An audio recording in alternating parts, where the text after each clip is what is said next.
So, welcome along everybody to Sega Does. It is episode 47 of this miraculous podcast. I am here today to talk to you and to Dylan about some Sega games. Who is this Dylan? He is Dylan Cornelius from the United States of America. As always, virtually to my left. Say hi, Dylan. Hey, how's it going, everybody?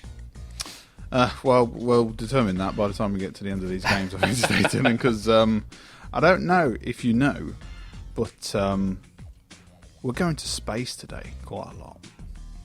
Yeah, I don't know if anyone else knows, but apparently the Mega Drive and the Genesis have a lot of shooters, have a lot of shoot-em-ups, and pre-Sonic, that's basically that was their bread and butter. Yeah. It wasn't the platformers, it was the shoot-em-ups. It was the shoot-em-ups. We've got a shoot-em-up heavy episode. We have, but they're all quite interesting in their own unique ways. So let's start off with XDR. Right. So, XDR, Dylan. This is a spacey ass space shooter, which is we're getting into the era now of so the Mega Drive has been around for a little bit. Developers have obviously got their hands on it, and space shooters are now not basically like Master System Plus games. They are true like Mega Drive-esque. Oh look, we've got some extra scrolling. Oh look, we've got some extra sprites. But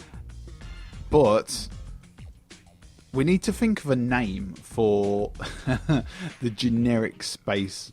Like, we need to think of one like generic space. We need to think of a term. We need to come up with one because this encapsulates the basicness of the standard Mega Drive space shooter.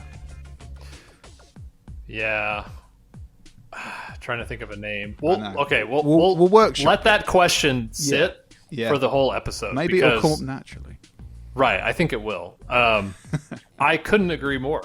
This XDR, which stands, I'm going to try and pronounce this because it's Japanglish, which it's Dazedly Ray. Dazzledly. And I couldn't tell if it was supposed to be dastardly or dangerous. I didn't know what they were going for. And there's nothing within the game itself to kind of elaborate on the name. No. But it doesn't really matter because this game is fully functional. Yeah. But because of how mediocre it is, I hate it. Like, it doesn't do anything to stand out. It's just space by the numbers, isn't it? Yeah. It really is. Just shooting big machines in space. In space. The game. That's it. Maybe that's the term. Game in space. Game in space, yeah. Space game in space. Yeah. Space game in space, yeah. I mean, the sad thing is when you look at the review on SegaDoes.com, like some of the screenshots don't look half bad. No. But I just remember playing the game and thinking, this game doesn't even look good. It doesn't even have good visuals to like kind of keep me focused on it. It's just generic, bland, soulless garbage. It's I don't know. There's nothing. There's no good power-ups. There's no good gimmicks. No. The level design isn't interesting. Your fighter jet looks like every other fighter. It's just but I will say this is the only game that developer Unipack ever made. Oh. They never I was going to ask about Unipack because they got a sweet logo and it's like the 90s and I'm thinking, what else has Unipack done? Nothing. They done nothing. They made XDR. There you go. They made XDR. It never released outside Japan. Nope.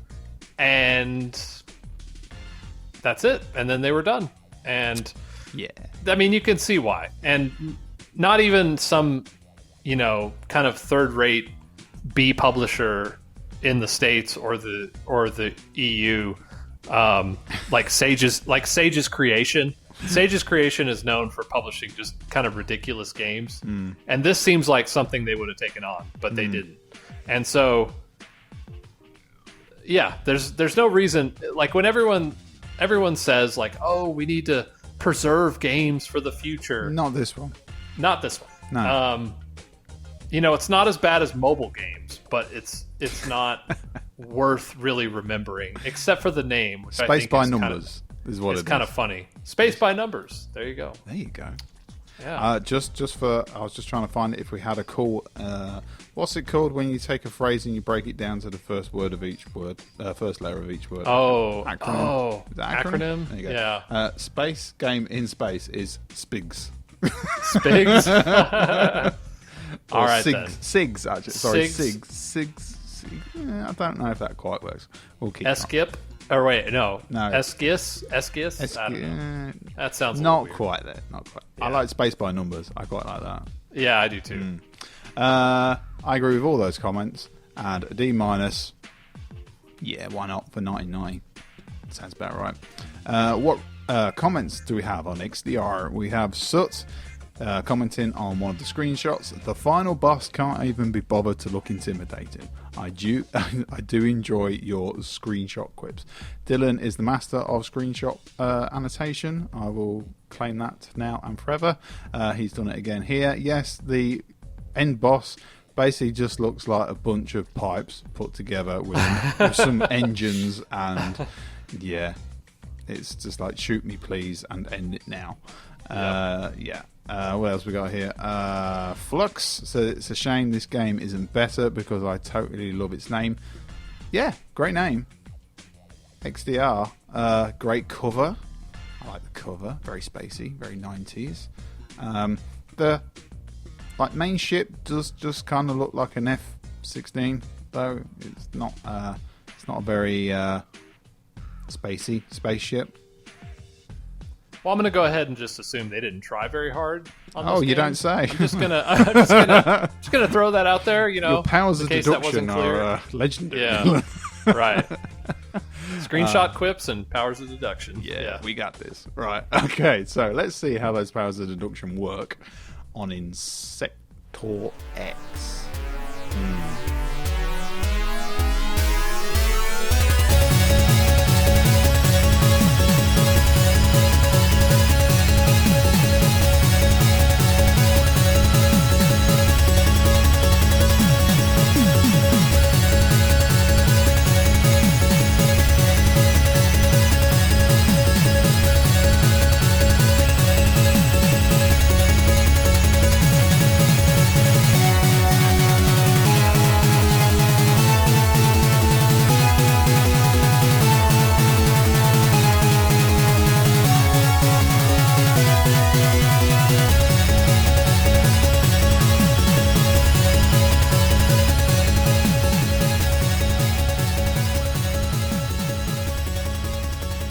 Sounds like a heavy metal band.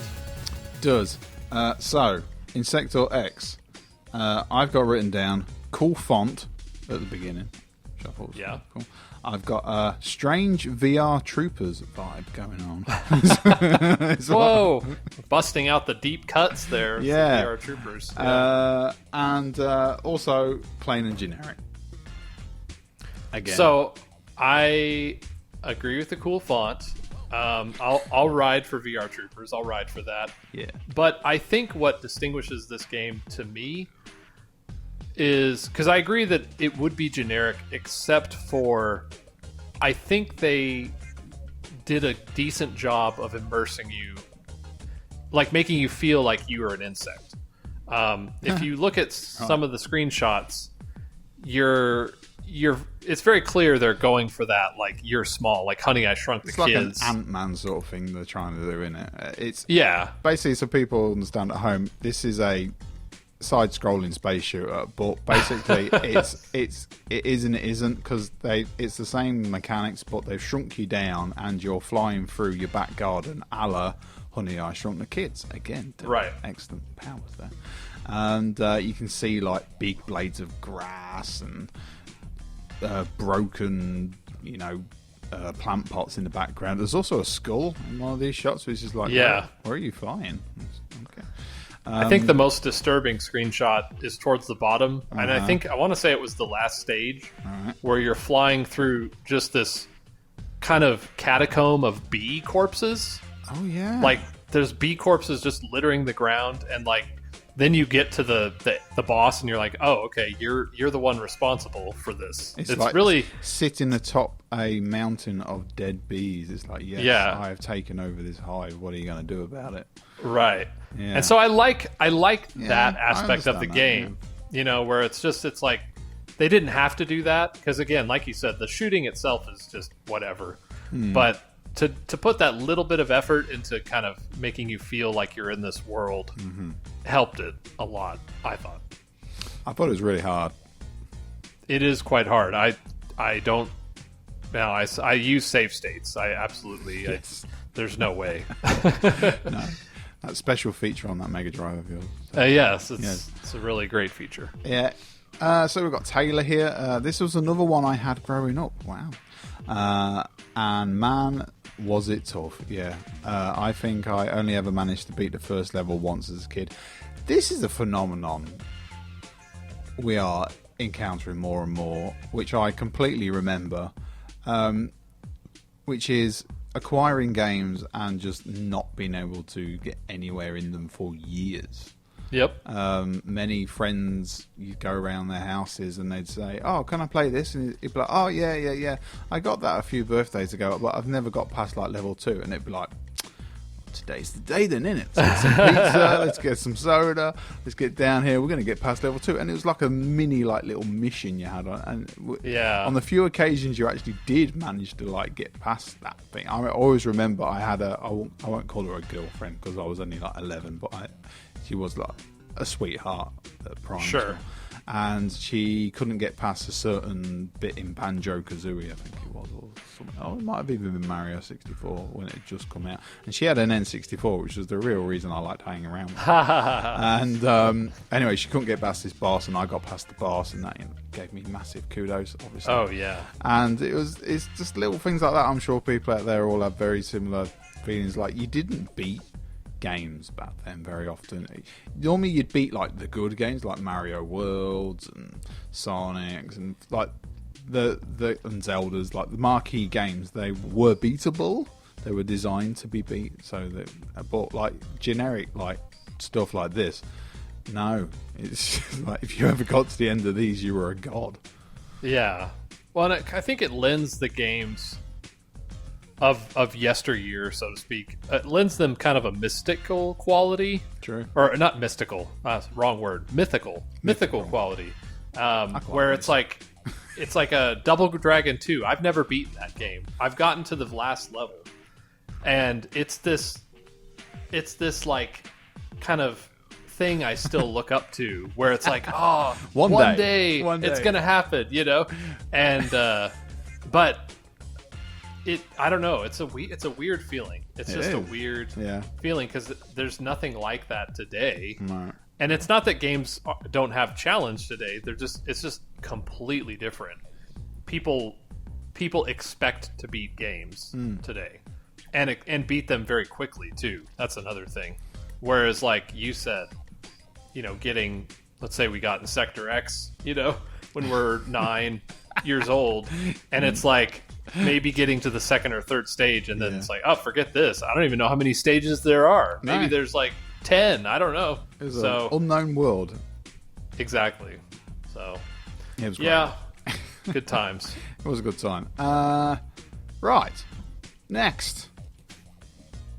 This is a 90s ass 90s thing. And it is the only space shooter or non-space shooter in our list on our today. List today. And there will be a certain, when I say the title of this, there will be a certain part of the audience that goes, yeah, and there'll be a certain part of the audience that goes, did he swear? And that is the game called Clax. Now, Clax. I like to put Clax in a similar pocket as stuff like Pogs and okay, stuff like that. And it's like it's kind of like something you played before, but with a bit of 90s tude added in. And this is a puzzle game. Kind of like Tetris, kind of like Dr. Mario, kind of like a lot of things, but with a bit of 90s tude thrown in there. And actually, I quite enjoyed this one. I enjoy it too. I certainly like it better than Columns. Yes. I like it a lot better than Columns. So what do you do? What do you do in this specific puzzle game that is also similar to other puzzle games? It's a falling block puzzle game. It's a falling block puzzle game, but it's because we're in 16-bit. It's a color matching 16-bit puzzle game. Yes. with a bit of a 90s flick on it, because you've got a suit. It's a 3D. Yeah, that's true. Puzzle game. That's true. Block falling color based puzzle game in pseudo 3D in the 90s. And basically, you just match up the colours as they come down a conveyor belt. You can see them coming in the distance in the 3D perspective, and they are making their way down the conveyor belt. And when they get to the end of the conveyor belt, they will drop off, and you can control in which of it's five, isn't it? Yeah, 5 columns these colours can fall down into, and obviously hilarity ensues in a puzzly way. And there are waves to work through, there are points to earn, and it's a gay old time had by all in a very 90s way. Yeah, there's also objectives in these levels, which I found interesting, and I think it gave it a little more of a reason to play it. You know, it's not just like, oh, just get a lot of points and beat your previous high score. It's like, okay, we're acknowledging that we're entering the era of objectives. You know, it's like you can't just slap a high score on and think people will be satisfied anymore. No. But I think the general, like your clacks, so to speak, your blocks are coming down this conveyor belt. Yeah. They're like being shifted down this conveyor belt, and you know, you just have to rearrange them. Essentially, again, you can do it just like, oh, I'm just going to have 5 clacks of the same color on top of each other, and then you get points for that. But you can also, again, certain levels have objectives, and you have to do that specifically. Otherwise, we won't pass the level. So it does give a bit of newness to this style, which again, Tetris was still dominating during this time. This was during the Game Boy. The Game Boy was just selling like mad because of Tetris. And I think Columns had come out already, but it wasn't obviously doing the same thing. It was popular, but it wasn't as popular as Tetris. And so Atari, I remember, man, the campaign. Do you remember the campaigns for this game when you were a kid? Like, I don't think we had them here, but I can imagine. Okay. Yeah, the ads were everywhere. Even years later, I remember. Oh, what you mean in the magazines? Yeah, in magazines. Oh, yeah, I remember the magazine ads. Yeah. But like 2 or 3 years after Clax was released, they were still having ads for it. I'm like, dang, man. And this was on like everything as well. It was on everything. Everything Sega anyway. I don't know about the Nintendo side of things, but we got Mega Drive, Master System, and Game Gear versions, which we'll get into Game Gear very, very soon, which obviously later came out at 91, 92-ish.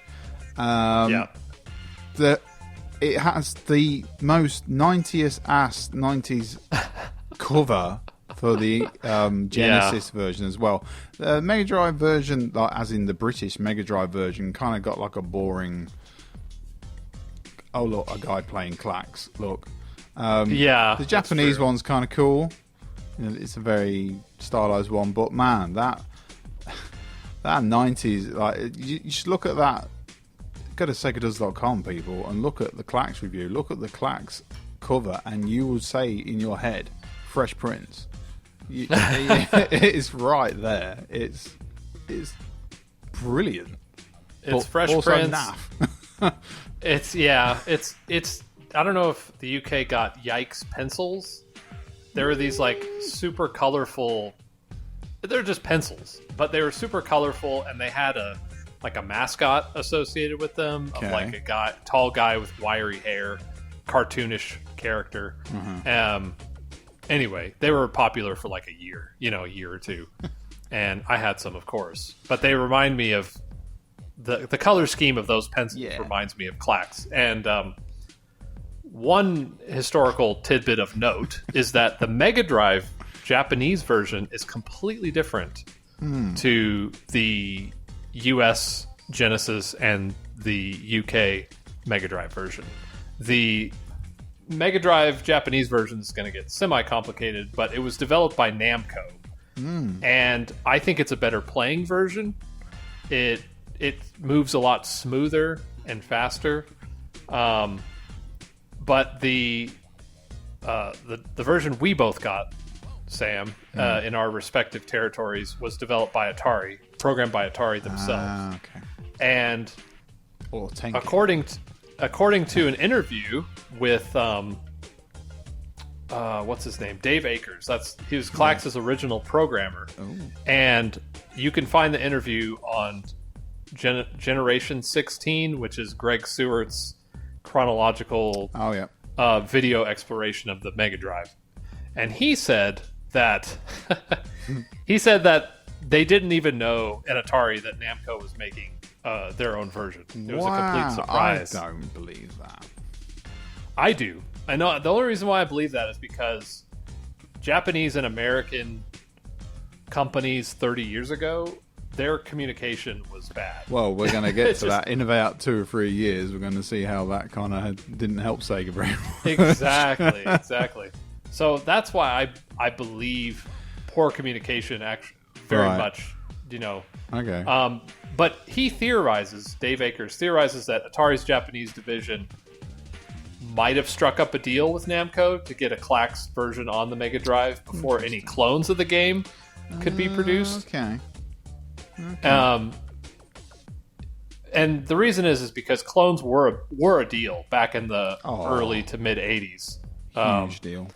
So, that's a theory. It's not like, concrete fact. And probably nobody knows at this point. But nobody cares. Yeah, it's interesting and nobody cares. Yeah. No. But it is interesting. And yeah, it's kind of sad in a way that we didn't get the Namco version. But I get why Atari, it was their game. So, it's true. They're wanting to just put it out themselves. This game even has the audacity. Now, this game came out in 1990.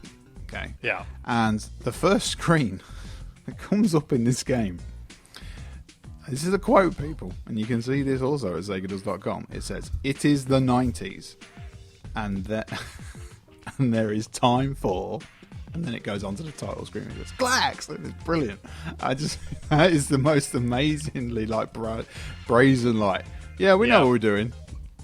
It's the 90s. Right. It's Clax time. Yeah. Let's go. It's just, you can replace that with, Pogs, Tamagotchi. It is Michael the 90s. Jordan. There's time for Ninja Turtles. Turtles, yeah. So many things. Wow, I didn't think we talked so much about Clax. Yeah, there's lots of comments here. Mostly about the covers, which is nice. There are lots of different covers. Apparently there's this 2600 version. Yes. Yep. Released in 90 or 91. Something like that. Of course. Who's playing an Atari 2600 in 1991? Some sad soul who doesn't have anything else, I guess. Oh, poor guy. Well, Clax on an Atari may have been desirable by some people. The next game we're going to talk about, this is strange. And I've heard about this game being released at this time, and it baffled me why, and it baffled me even more when I actually played it for the first time yesterday, and that is Space Invaders 91.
this is just Taito like trying to bring in nostalgia, which is kind of crazy to think about.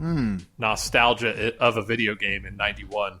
But that's what this is. They're trying to modernize it while also appealing to the original vision. I'm not saying they did a good job. I'm just saying, like, I think that was the idea. That's the takeaway for me, is they did not do a very good job. Now, they kind of got a little bit hungry on the power of the Genesis, I think, because there is a lot of enemies on screen, and it's not playable, I don't think, because of that fact. There are, in my opinion, too many enemies per screen. They went nuts on how many enemies, and I'm not. It's like they're so in your face, and it's a scary. They're so wide. I mean, hang on a minute. 1, 2, 3, 4, 5, 6, 7, 8, 9, 10.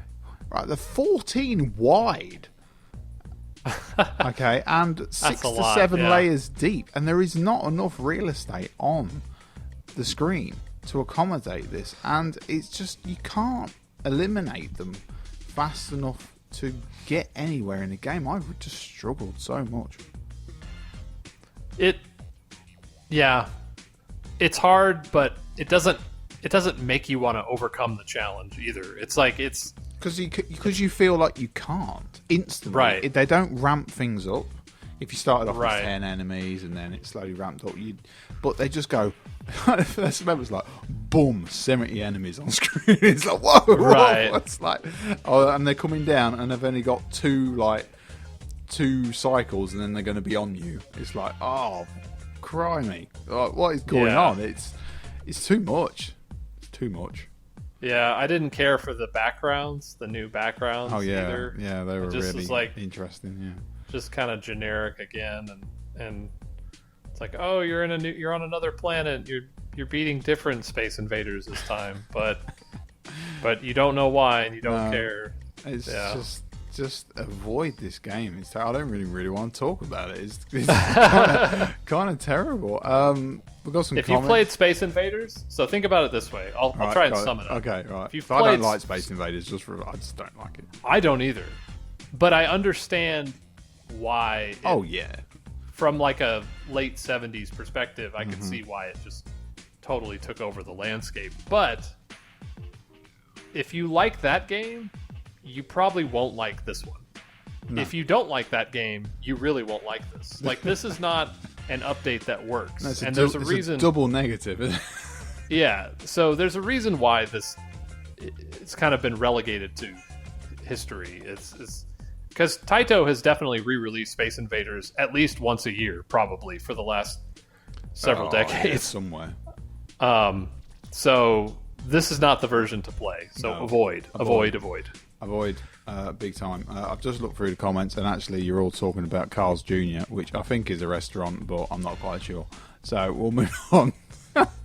Carl's Jr., do you have Hardee's? Nope. There? Nope. No Hardee's? Okay. So it's just a fast food place. Oh. And any good? Yeah, some of their stuff's pretty good. But the reason why I mentioned it is because I thought the backgrounds reminded me of the kind of surreal art they had hanging up like within the restaurant. I think they've taken it down now, but like it lasted a lot longer than it should have. It's very 90s, you know. I can see it. Yes. Yeah. I understand. Yeah. We did that in the 90s. We just hung weird stuff on the wall. And because it was the 90s, everything went with everything. It's great. Yeah, I mean, yeah. What were those like magic eye things? Oh my god! Like you had to like twist your eyes. Yeah. Good times. There was a story. They put them on the underground once for like art purposes, and they really? They caused like massive like jams on the walkways because people were just standing trying to figure out what it was. Get out of the way. I could see that. Yeah. It didn't last long. Okay, so last go. Oh, crikey! Guess where we're going? We're going to a space shooter? Is it space shooter time? We're going to space, I really man. wanted to play one. It's been a while. So, Last game today. Now, this actually... Oh, where's my notes? Hang on a minute. By the way, I have one note for Clax, and it's Clax is cool. So nice. Nailed it. It's the 90s. Yeah. So we've got notes here for Hellfire. Oh, here we go. We've got a lot of notes for Hellfire. Right. So I guess we're going to space, guys. Space by numbers, but not quite with Hellfire, because there's a little bit of a different mechanic here. If it's the right one I'm thinking of, yes, it is. Okay, right, because there's so many, guys. We need to define the differences. Yeah, there's a lot. Okay, so Hellfire, I'm going to rattle off a few notes here. So, number one is big-ass ship sprite, which is big. It does. It's kind of clunky looking. Yeah, it's too big.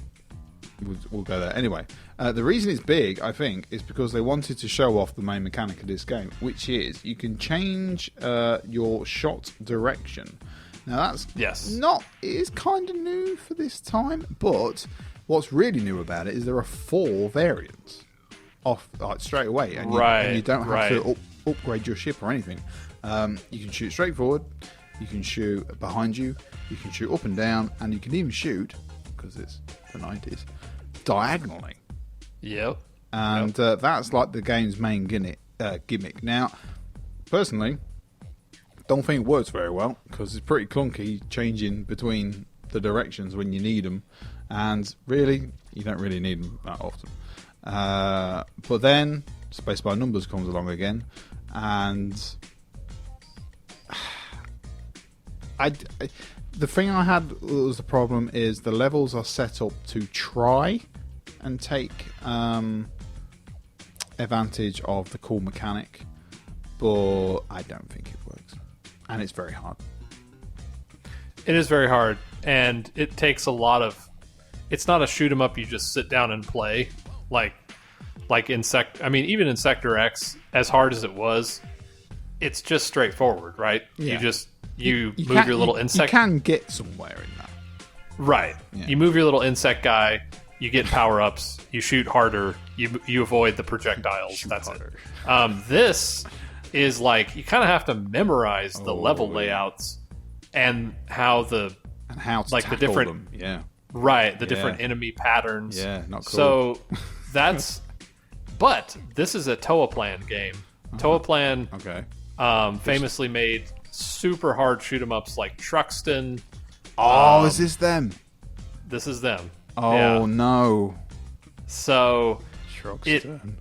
It's very much to me this is like, okay, let's say you like heavy metal like Judas Priest, Iron Maiden. But then somebody gives you a Slayer album or Cannibal Corpse or some like just taking it to the next level. Toaplan takes shoot 'em ups to the next level.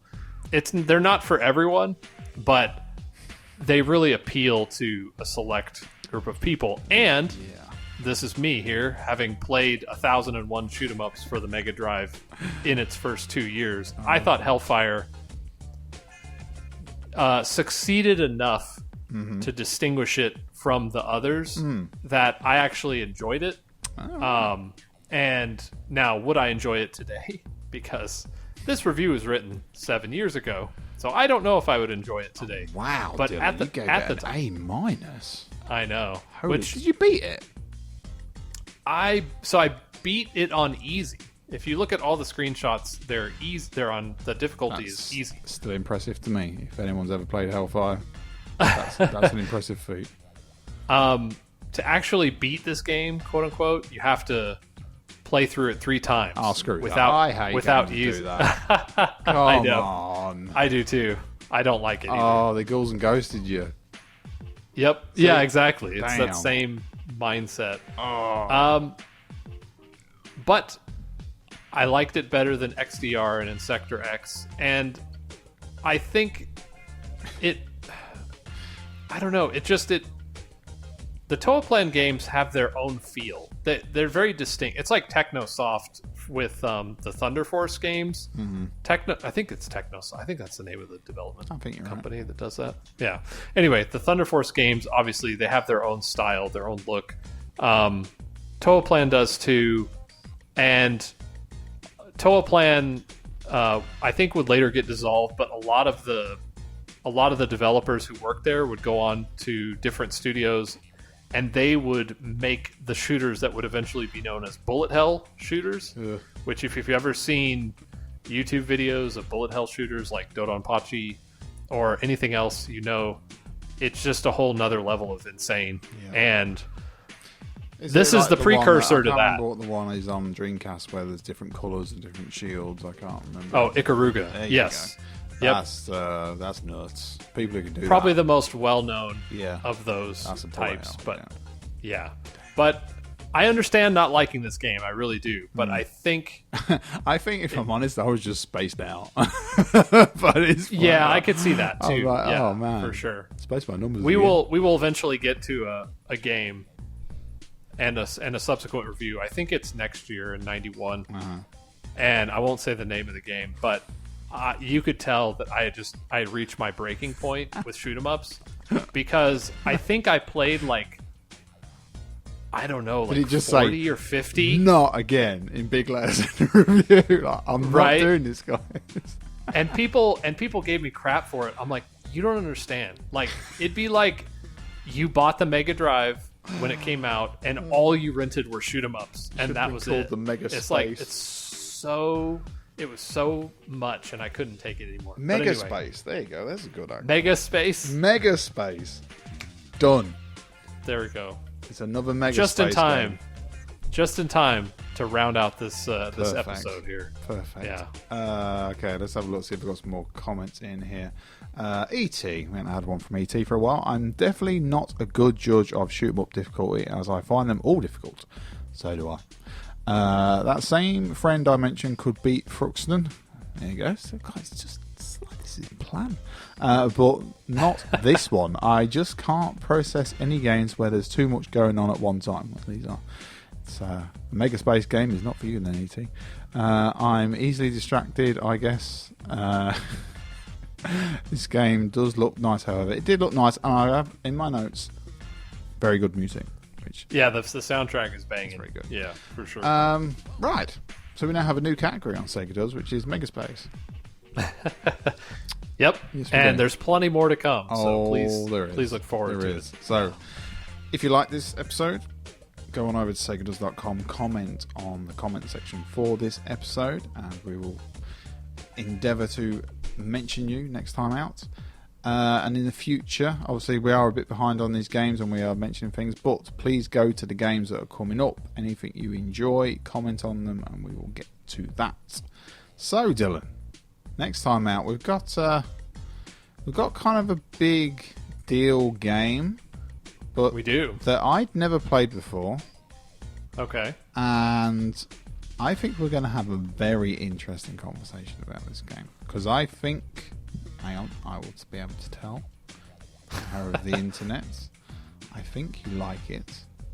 I can't find a blooming score. Oh, you did. Okay. Tune in next time for SegaDoes.com for a very interesting discussion. Until then, Sega. Sega.